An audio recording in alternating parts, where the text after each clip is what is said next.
This is Karen with newclevelandradio.net, and it is time for Avoid the Maze, your journey through life. And my guest today is Rich Alderton, and he discusses with us today how to, I'm assuming, accept change, which is something So, that many of us just don't like to do.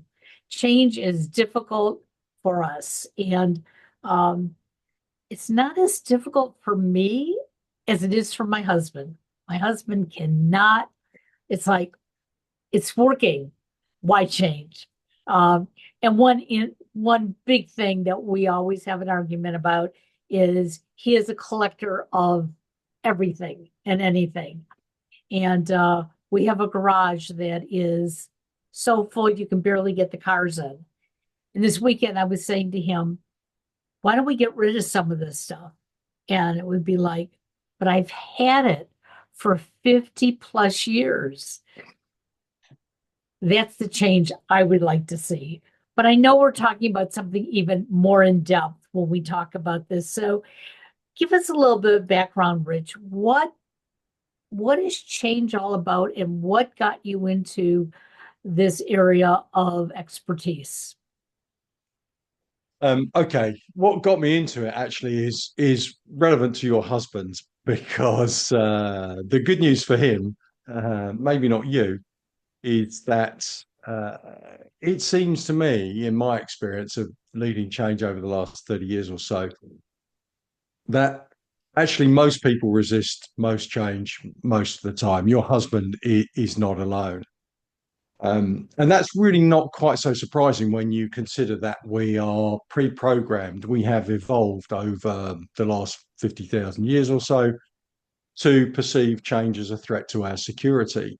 It's why we're still here as this version of the species when others didn't make it, and we outlasted things much bigger and scarier like the saber-toothed tiger because we had this fear mechanism built within us, which we still have today. We are all the descendants, Karen, of frightened and anxious people, and we should all be very proud and happy about that because it's the reason we're here.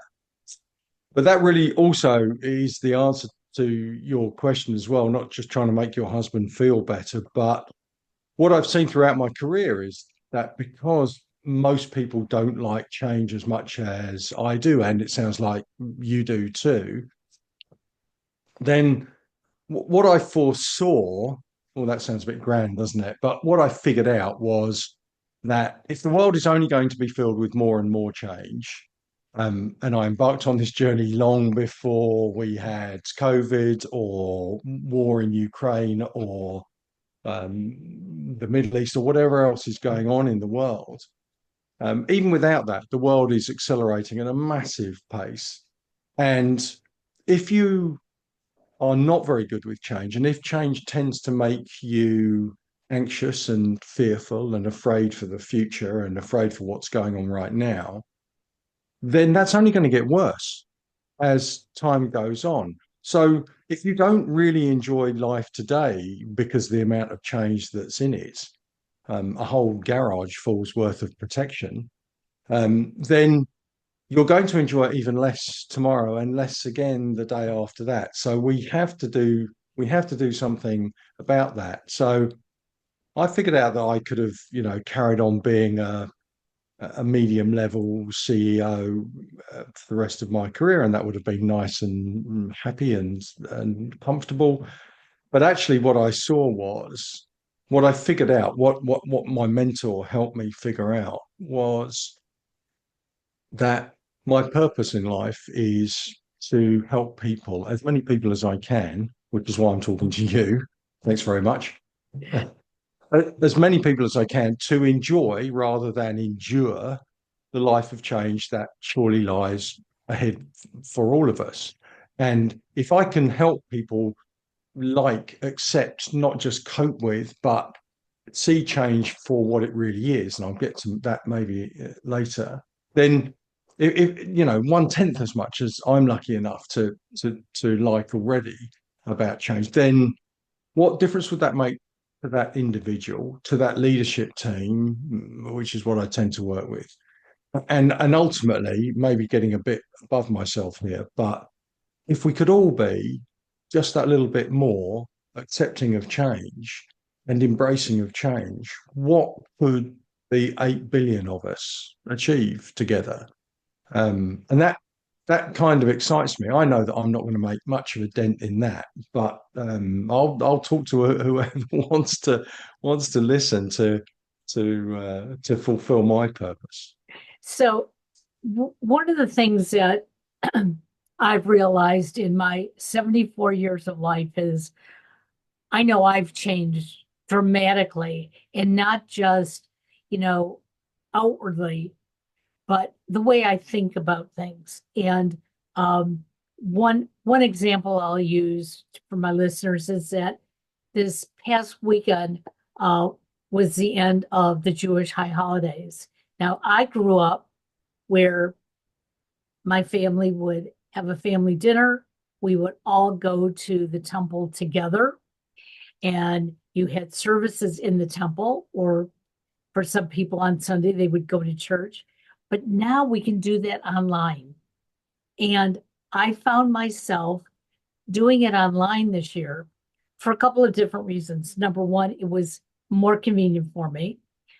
Number two, I don't know about all religions, but in the Jewish religion, they you don't make a donation every week when you go, but you have to become a member. And so you pay this membership fee, which includes building funds and everything else. It's Okay. never been in my bucket to want to do that. But as I was doing the online service, I was thinking to myself, growing up, I never would have thought I would ever do this. I would have thought I always would have gone with family to observe. And now we're finding other ways of doing things, even this conversation today. And if I don't allow myself to go with the tide, I'm going to be left all by myself. And yet there are people who are saying, well, that's okay. But I don't really believe they're really okay with it being left behind. No, and I hear that a lot. I hear some people say they're okay and they are okay. Some people say they're okay and they're not. And some people admit that they're not okay.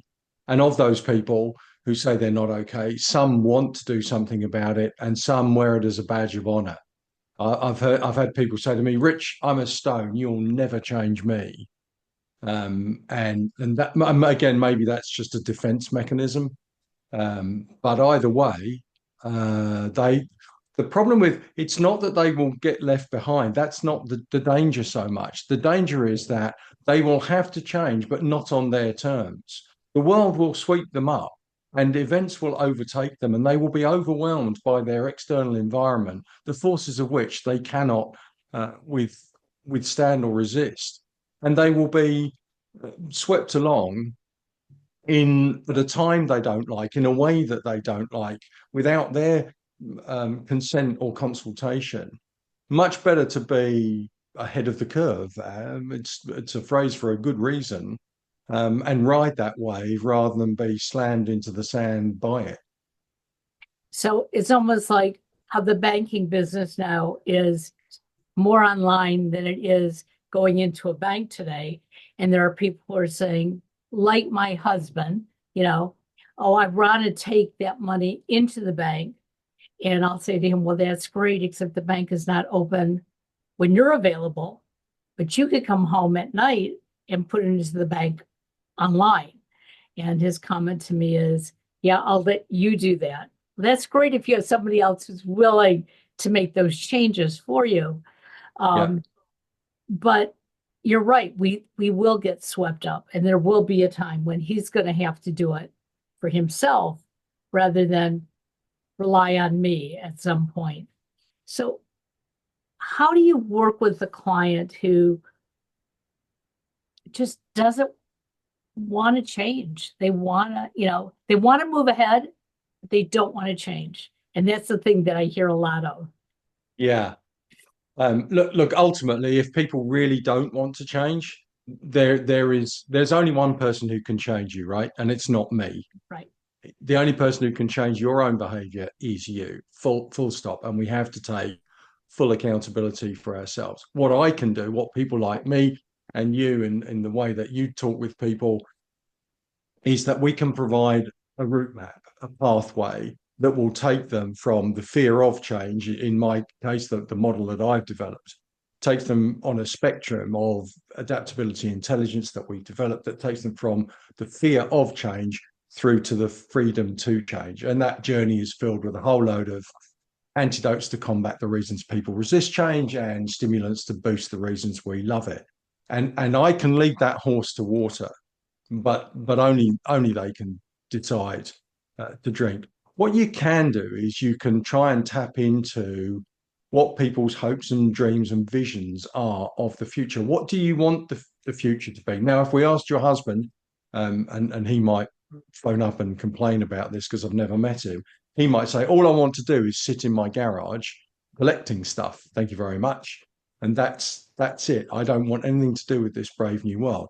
But okay, then you have the conversation you've had with him that says, well, look, the world is moving on, and we do have to, there is a minimum requirement that we have to do. And here's what might happen if we don't do that. You can bring down the shutters on your garage and sit in the dark. That doesn't mean that, you know, the hurricane isn't going to happen outside your front door.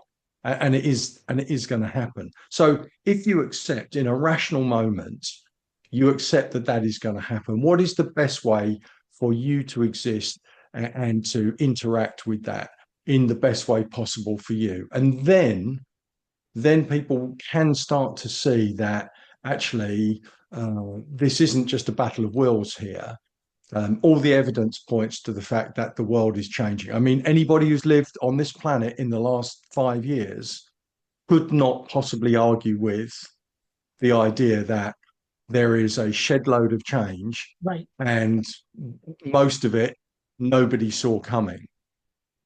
And you know, you could go right back and say the same about the GFC in 2008. Who thought that Lehman Brothers would never exist? And yet, yeah, very few people, the stars of The Big Short, saw it coming, but nobody else.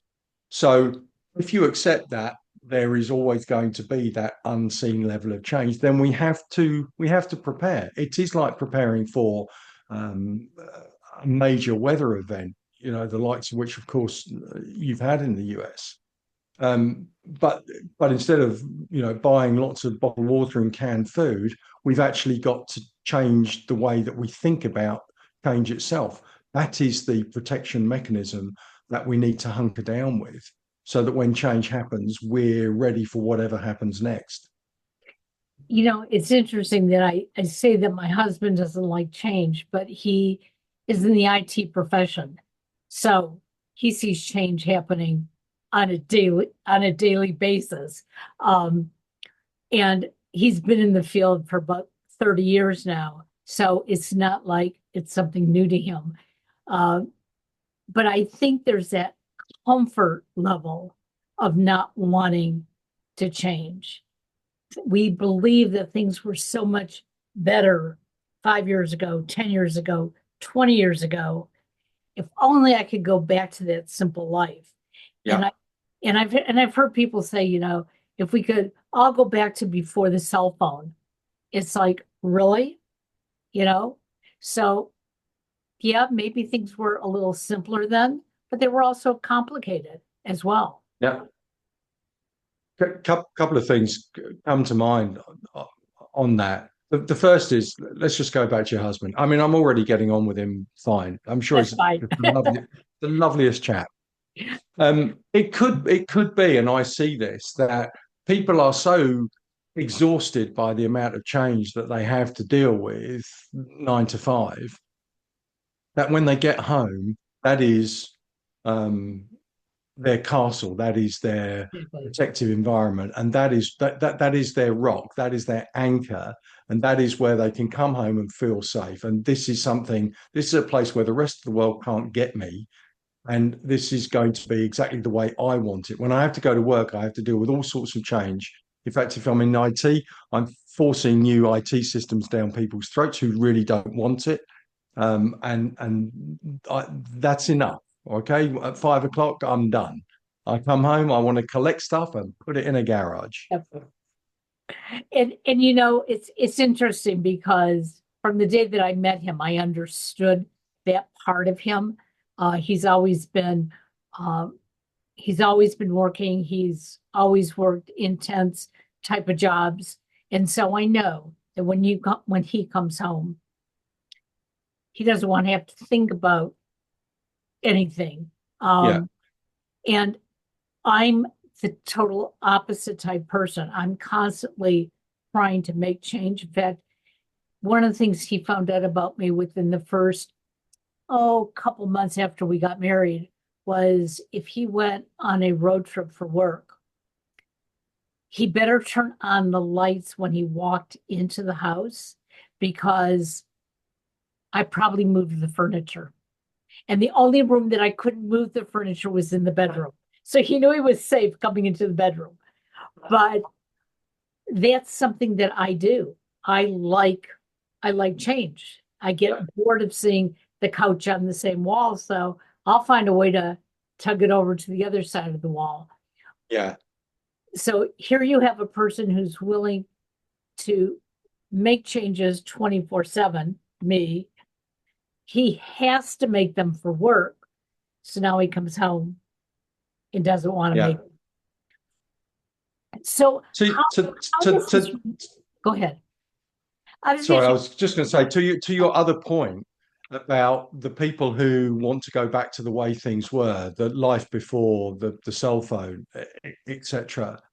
Um, that is one thing that really motivates me because, like you, I hear that a lot, and it's an entirely pointless, futile exercise. It is a complete waste of energy, and we have so many things between the 8 billion of us that we need to do right now. Wasting your time on stuff that will never happen, willing the past. One thing I've learned about in my journey in this new role that I've now been doing for 10 years, it is to develop mindfulness. I never thought I could even spell the word. Um, but one of the things about mindfulness, about living in the present, is that you have to not just let go of the future, which takes care of your anxiety, but also letting go of the past and actually being able to say to yourself, that door has closed. I really wish it hadn't. And then we can mourn the fact that that door has closed and we can have a ceremony inside our head to mourn the fact that we've lost an IT system that we loved, or the dog, or passing away, or whatever it is. There are things that are just irreversible. They're horrible and they're irreversible, and we don't want to be here, but this is where we are. And our job now is to make the best of a bad job. And actually, one of the things I really love about change is it gives us the opportunity to make a difference. And the worse the situation is, the more of a difference that we can make, is the truth. If things are good, we can make them great. And if they suck, we can make them palatable. And that's the mindset that moving furniture around has. So I know you do a lot of work with businesses, and we've seen businesses going through a lot of struggles, especially since the pandemic. Uh, they sent workers home. Now they want to bring workers back. Um, their philosophies have changed quite a bit, um, and they had to because of the changing in our world. But one of the things that I'm hearing from some of my clients who are now being pushed to go back into the office is that resistance. Look how much I'm accomplishing at home. Look how much I'm saving in time. And I mean, it's a great argument. Okay. But on the other hand, companies want to have some control. So, what do you see in businesses that maybe is trying to create a balance for those of us who are changing, but now we got to change back or go in a different direction? if I was back in my old life, in my old corporate life, running big teams, um, my personal, and this is only a personal view, is that I would have hybrid working. I can absolutely see that some organizations want to dictate that you must be in the office a certain number of days a week. I think those who are dictating five, where it's an office environment, obviously if you're in a factory or if you have to be present on the phones to phone customers, I don't know. If there are genuine customer reasons why you have to be uh, the office, fair enough. But for office workers, people like me, I can see that there is absolutely benefit in having people meet face to face.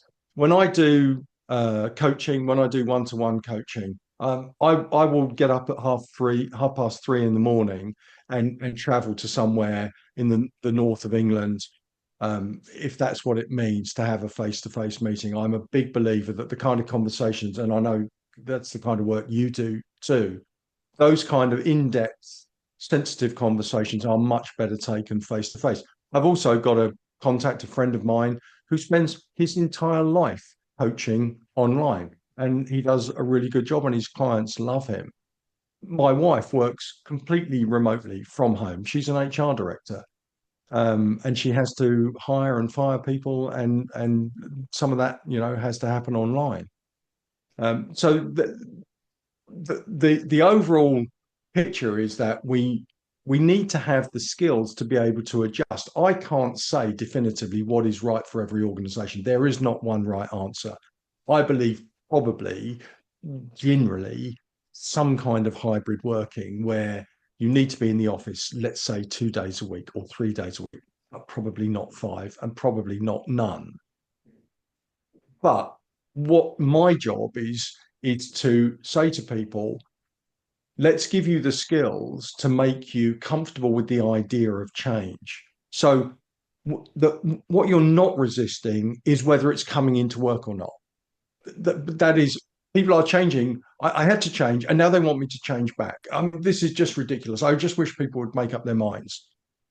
It's to have that flexibility of thought to say, okay, I'm open to the idea of whatever it is that you've got to say. I might not agree with it once we've had this conversation, but the adaptable mind is firstly open to the idea of change. Everybody else who hasn't got an adaptable mindset, and in my experience, that is most people, they will resist first, ask questions later. And then you're very unlikely to get the right answer. And even if you get the right answer by chance, you're going to make everybody else unhappy in that process because you've dug your heels in. And that's no way to collaborate with anybody about anything. So the bottom line for change, number one, is we need to be more open. We need to be more mindful. We have to understand ourselves why we're resisting it. Okay. I know I had a client who wanted to meet with me outside of being on Zoom, and they happen to live in the same city. I don't feel comfortable having them come to my home office because it's not set up that way. I don't want to meet in a restaurant. I don't want to meet in their home. And so I finally booked at a library one of their meeting rooms. And the person didn't show up. They wanted this one-on-one. And I took a library in their community. So they didn't have, I had to travel, they didn't. Right. When I got through to them and I asked them what happened, they said they got scared. They wanted the one-on-one, but they haven't been meeting with people one-on-one since the pandemic. Wow. So my first reaction was I was very frustrated, almost angry with the client. Yep. But as soon as I asked the right question and I got the answer, it was like, okay, I understand. I said, so how do you want to proceed going forward? And the answer was, for right now, online. At some point, I would like to meet you someplace just for a cup of coffee, Yeah. maybe that wouldn't be so threatening. And I thought about that and I thought, I can understand. I totally get it. But we don't take the time to ask those questions. Ah, Karen, I was with a client down in London this morning, and the the bottom half of the model that I've developed really just talks about two things, which is about fear. We seem to be afraid to talk about fear, particularly at work, and anxiety. Now, it's great that anxiety is getting more of a profile around the Western world these days. And the American Psychological Association says that anxiety is entirely treatable. That that is a major thing to say. But what's even more major is actually surfacing it in the first place. And the only way for the where people will come forward with the anxiety that they feel about change, even the change to going back to face meetings. Um, the amount of preparation that you need to do, you can't just say, "Tell me what your anxieties are." Yeah. You actually need a huge amount of leadership and care and nurturing and empathy and all of these soft skills, this servant leadership stuff that you need to be doing that have got nothing to do with your direct delivery to the bottom line. But if you want to get the best out of people, if you want people to be more adaptable, you have got to understand why change makes them afraid, their reaction to a clear and present danger, and why it makes them anxious, which is they're worried about what might happen at some point in the future. And we've all got hugely active imaginations combined with negativity bias. Those two things together create the car crash that creates anxiety.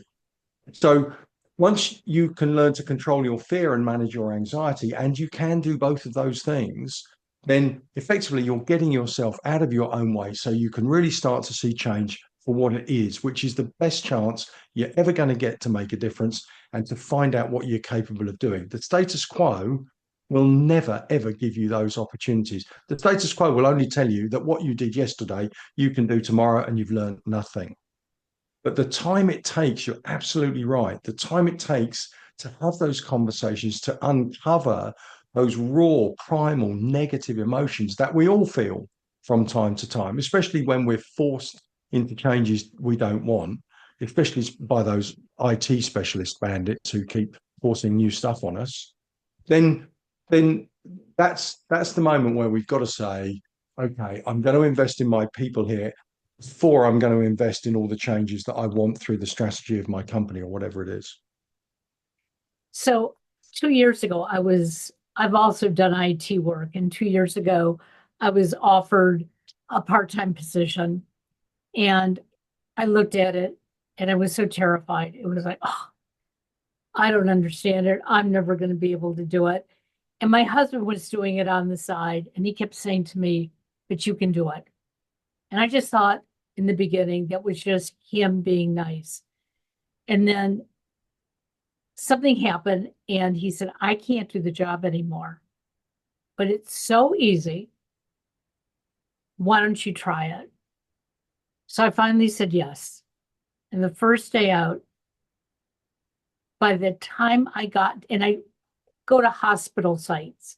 So I'm at a hospital site and I'm wearing a mask and gloves. So this is 2 years ago. So most people weren't wearing masks anymore. They weren't wearing gloves. But I was so anxious, didn't even realize what I had on. And I went to do the job and it was easy, but I was sweating bullets. When I finished, I got back to the car. I couldn't help but laugh at myself, Oh, you know? fair play to you. And Kudos to you. and I realized it wasn't the job itself I was afraid of. I was walking into a hospital environment 3 years after the pandemic, and my fear was like, oh, is that what I'm afraid of? And Yeah. then I had to stop and think, well, I go to the doctor's office, I don't wear this get up. I've been to the hospital to visit people. I don't wear this getup.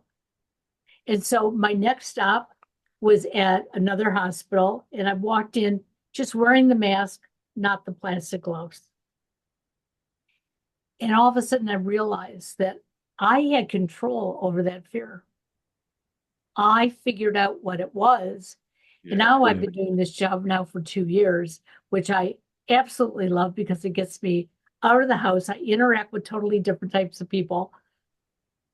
But if I hadn't had that aha moment, I don't know who could have pulled it out of me because I didn't even know what it was. I thought it was the job itself. Yeah. But you had that self-awareness. And one of the things that I hear quite often from my clients is we all understand what fear is, more or less. We all understand what anxiety is, more or less. But it's when you break it down and when you show people why it is that they feel the way, how it manifests, and what you can do about it, and you kind of just very, very simply break it down. I mean, there are whole libraries written about these subjects, whole journals by people much, much brighter than me.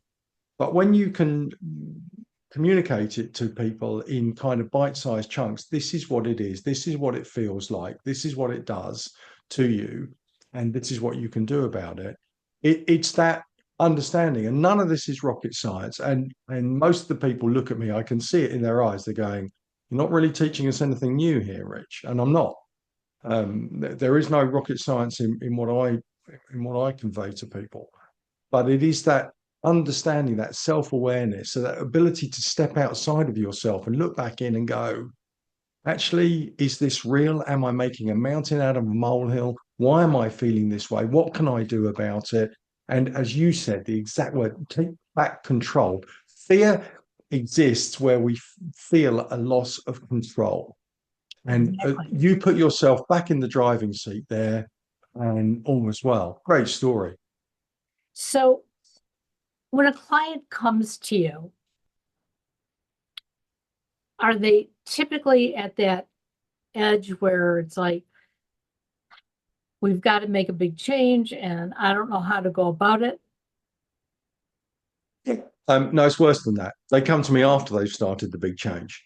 Now, of course, in an ideal world, people would come to me in that very narrow window where they're in steady state running, which is it's becoming a unicorn these days, isn't it?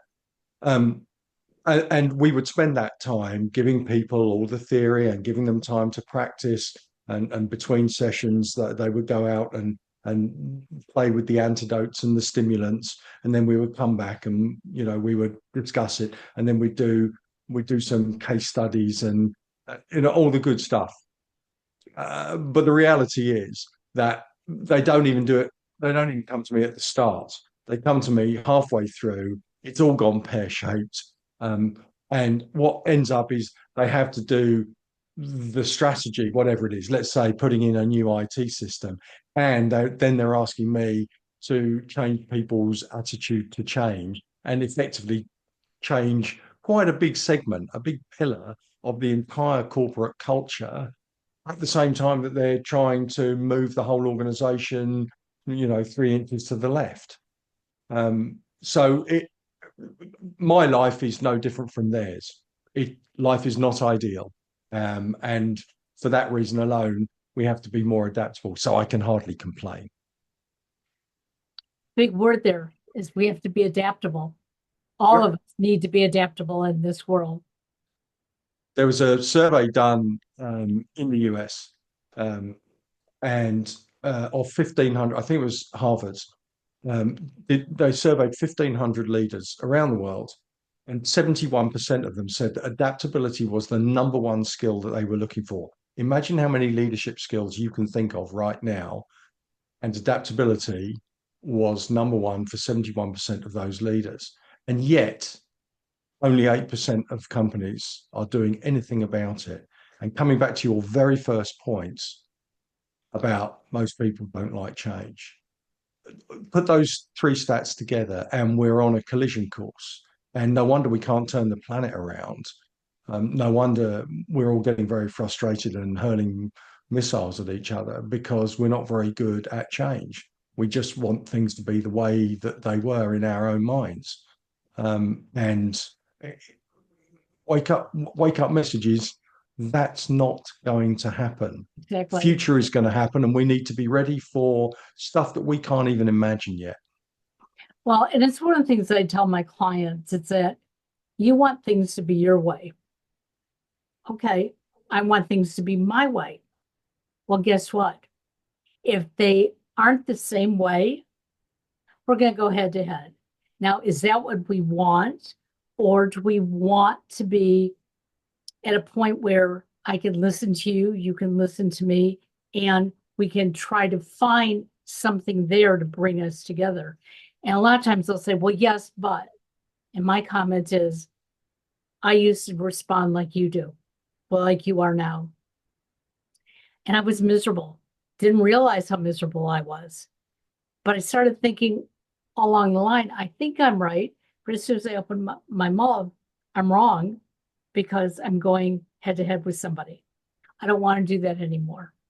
And so, yes, I can still have my own belief system, but I have to understand that just because I believe it doesn't mean the rest of the world is, and we have to work together. And that's a Absolutely. big job. And look, there are two reasons that people go head to head and that they don't back down. One of them is that they're complete egomaniacs, and they don't want to lose face and reputation. And the other is they're perhaps not so concerned about that, but what they are afraid about and anxious about is dealing with the brave new world of either your idea or the compromise that you come to between you.